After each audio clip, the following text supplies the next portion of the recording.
but I want to bring Leon Panetta into this, the former Secretary of Defense.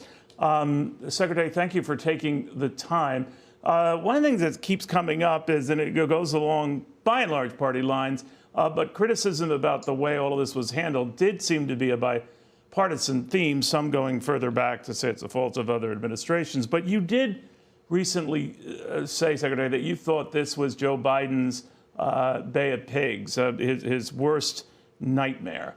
Do you still feel that way in light of some of the follow-up incidents that have happened, some say provocative acts that might look random, like what's going on in North Korea, launching more missiles, China getting particularly bellicose of late? What do you think? Well, Neil, I understand that this hearing is going to try to look at all of the issues involved with Afghanistan, both past and present. But my biggest concern, frankly, is that we need to look forward and ask ourselves, how do we protect our national security? And protecting our national security is, yes, it's about China, it's about Russia, it's about North Korea, it's about Iran, but it's also about terrorism. And the greatest concern I have is that the Taliban that is now in charge of Afghanistan is pretty much the same Taliban that was in charge of Afghanistan in 9/11. And that tells me that one of the dangers here is that Afghanistan could clearly become a safe haven for terrorists, for Al-Qaeda, for ISIS, for the Haqqani terrorists, and that could represent a real threat to our national security. So I'm more interested in trying to determine what steps does the United States have to take now to make sure that we can protect our national security in the future.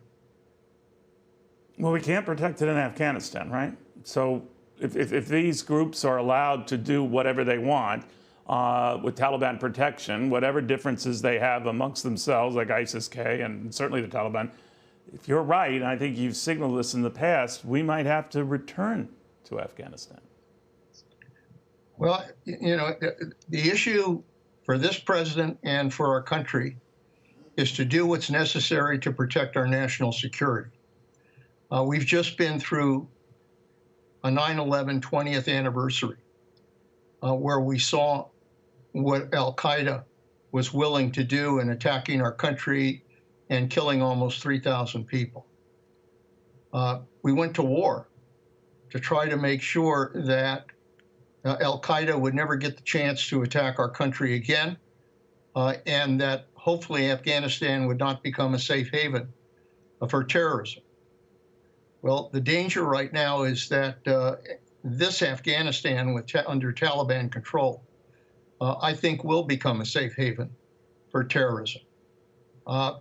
And that means that Al-Qaeda is going to be free to reorganize itself and to expand its work and to continue to plan attacks. That's what Al-Qaeda does. They're interested in attacking the United States of America. That's always been their goal, and killing Americans, as well as killing others. And that's true for ISIS, and it's true, frankly, for the Haqqanis. Their interest is in killing people.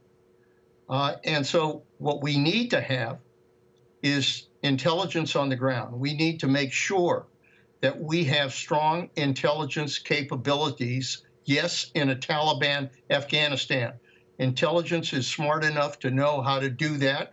We have ways and technologies to be able to gather that kind of intelligence. We do need people on the ground so that we are monitoring just exactly what Al-Qaeda is doing and what other terrorists are doing.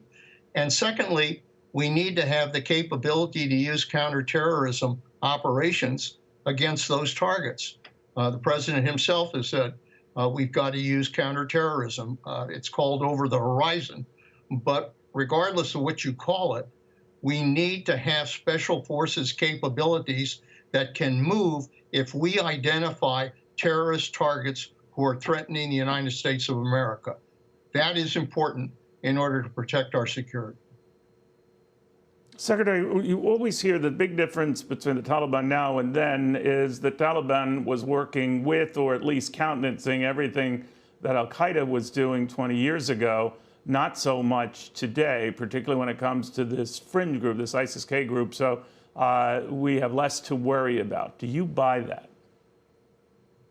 No, I don't. I heard a spokesman for the Taliban being interviewed by a national network, in which the interviewer asked the Taliban spokesman about bin Laden's role in the attack on 9/11.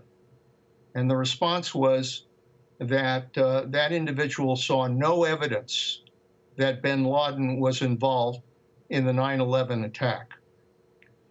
If that's what that individual believes, and that represents the leadership's view in Afghanistan of the role of al-Qaeda, what it tells me is that they are going to allow al-Qaeda to do whatever the hell they want.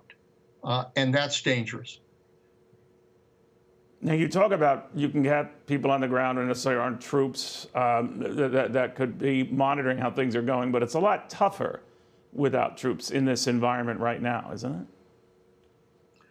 Oh, there's no question. It's tougher when the Taliban are in full control of Afghanistan.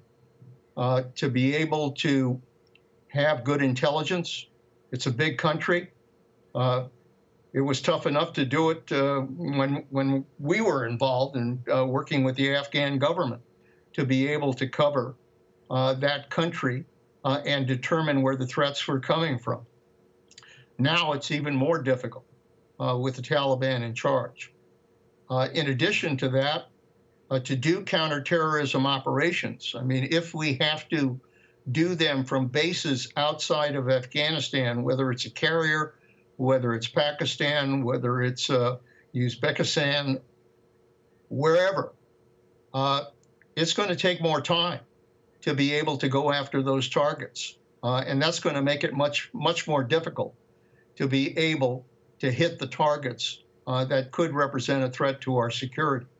So there's a lot of work that needs to be done here in order to protect our national security. We have that obligation. As I said, This is not something we can ignore. Yeah, sure, it's the end of a chapter in Afghanistan. We understand that. But it's not the end of the war on terrorism.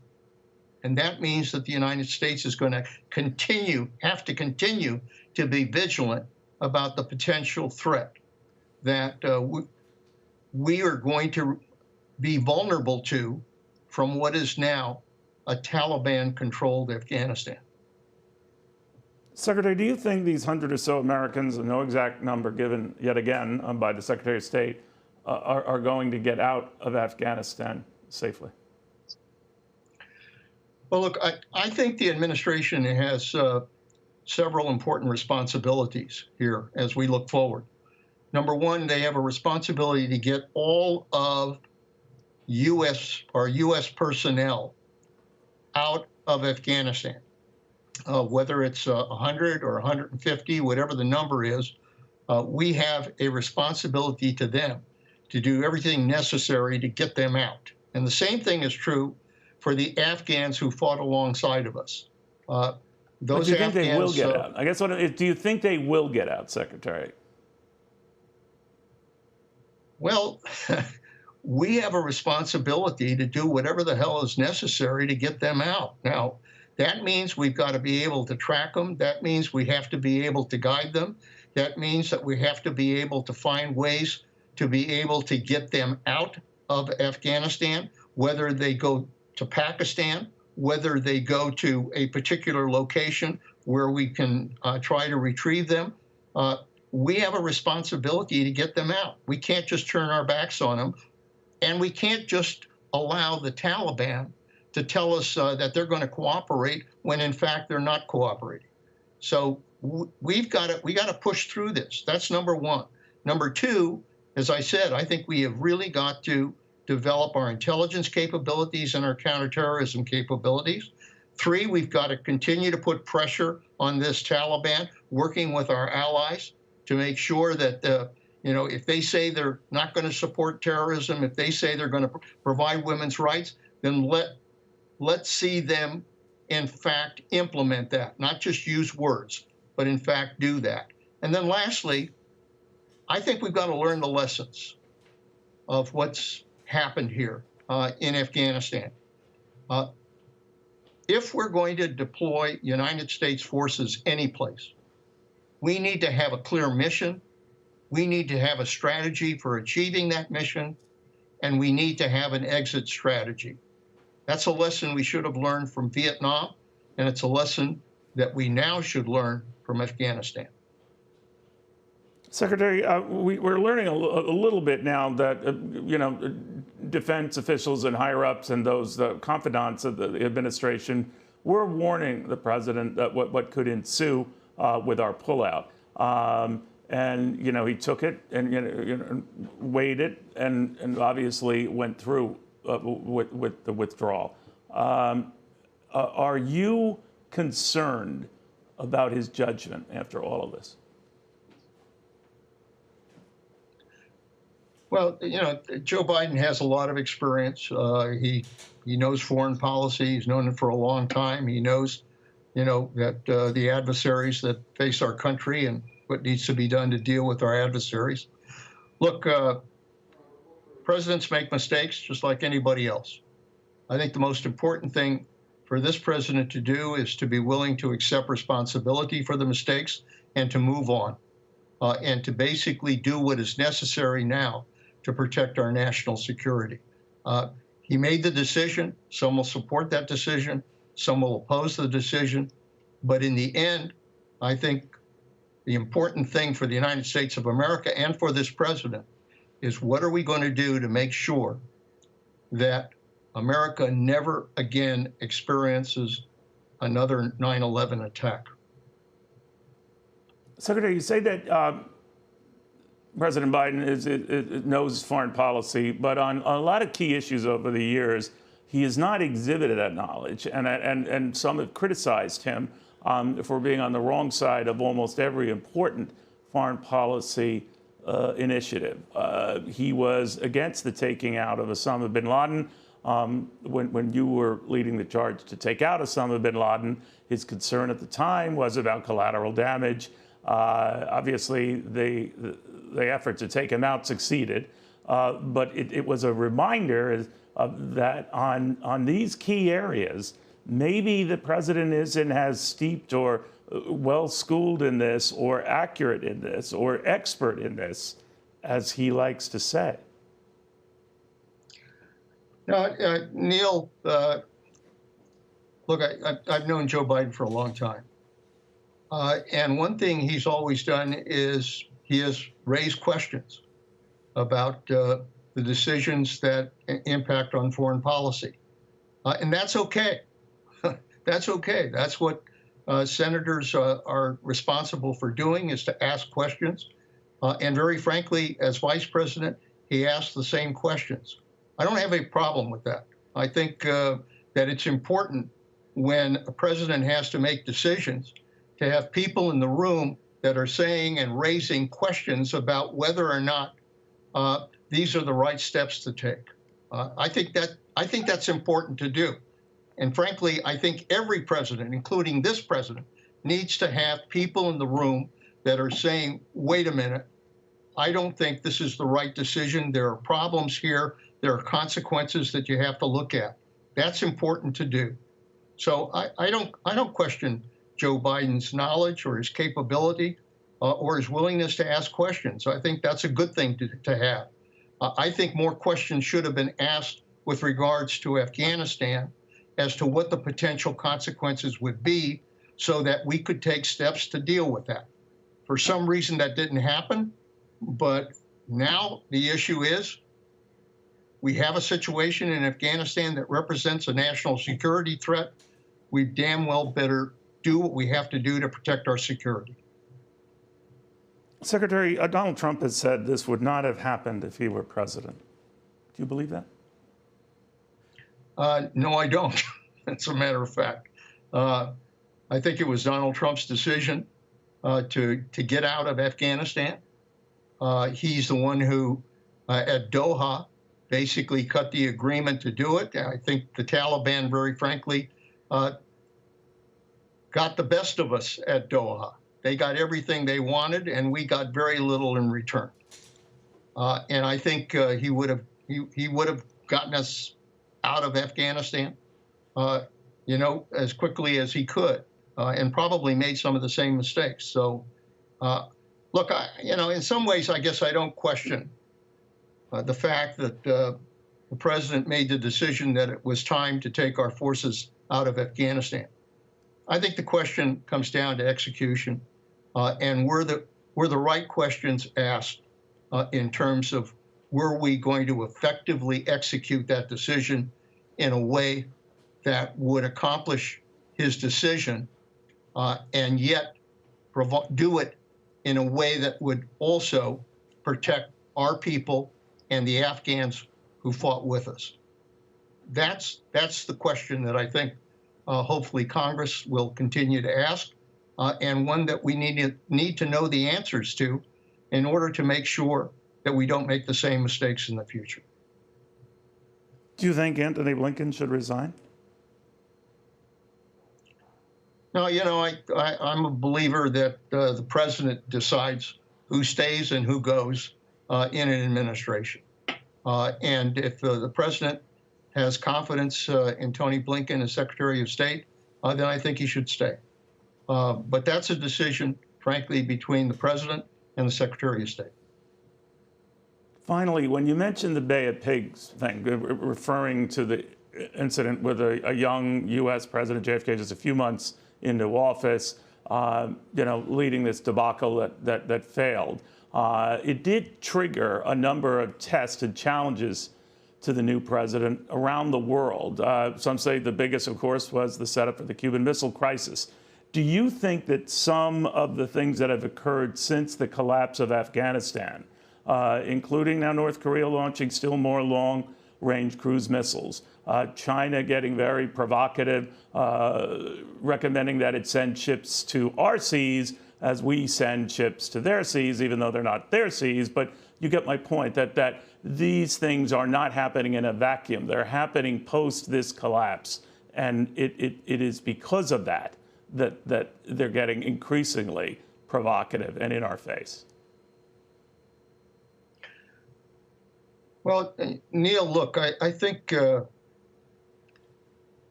United States is confronting a dangerous world, and it's been dangerous for a while because I think our adversaries have read weakness on the part of the United States. I think that's why Russia has been more aggressive in the way they've handled themselves and come after us. I think China reads weakness, and so they're being much more aggressive. And I think that's true for other adversaries. We've got a dangerous world. We've got to confront not just China and Russia. We've got to confront Iran. We've got to confront North Korea and the testing that they're doing. We've got to confront terrorism. We've got to confront cyber attacks, which are, without question, the battlefield of the future. So there is a lot that we have to worry about as a country in terms of protecting our national security. Anytime something happens that sends a message out to our adversaries that somehow the United States doesn't have its act together, clearly that creates a certain vacuum. It is very important for the president, for this administration, to make very clear that the United States is going to be a world leader in terms of dealing with national security, that we are going to work with our allies in trying to protect our national security and try to advance peace in the world. And it is very important for the United States to make clear that when we give our word about what we're going to do, that we stick to it. So I think without question, the United States now has to make clear that we have a strong, steady foreign policy, a strong, steady national security policy, and that we have a clear vision about what is going to be necessary in order to tell our adversaries, wherever they are, that the United States is strong and will stand up to protect the United States of America. That is a message that now has to go out to the world. Leon Panetta, former Secretary of Defense, Chief of Staff, so many important positions in the history of this country. Thank you for taking the time, Leon. You bet. Good to talk to you. Hey, Sean Hannity here. Hey, click here to subscribe to Fox News YouTube page and catch our hottest interviews and most compelling analysis. You will not get it anywhere else.